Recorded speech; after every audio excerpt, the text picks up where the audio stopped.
সমালোচনায় ভারতের কুখ্যাত লরেন্স বিষ্ণোই গ্যাং। কানাডায় ভারতীয় বংশোদ্ভূত এক শিল্পপতিকে হত্যার দায় স্বীকার করেছে গোষ্ঠীটি।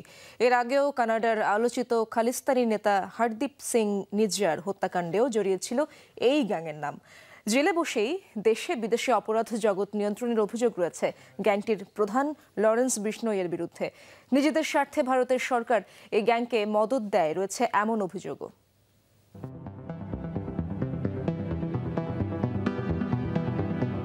দুদিন আগে নিজ বাসভবনের সামনে গুলি করে হত্যা করা হয় ভারতীয় বংশোদ্ভূত কানাডিয়ান শিল্পপতি দর্শন সিং সাহসীকে। চাঞ্চল্যকর এই হত্যাকাণ্ডের দায় স্বীকার করে সামাজিক মাধ্যমে পোস্ট দিয়ে ব্যাপক আলোচনার জন্ম দিয়েছে ভারতের কুখ্যাত বিষ্ণোই গ্যাংয়ের সদস্য গোল্ডি ধিলোন। সম্প্রতি ভারতের টেলিভিশন ব্যক্তিত্ব কপিল শর্মার ক্যাফেতেও একাধিকবার গুলি চালায় এই সন্ত্রাসী গোষ্ঠী। এর আগে আলোচিত শিখ নেতা হরদীপ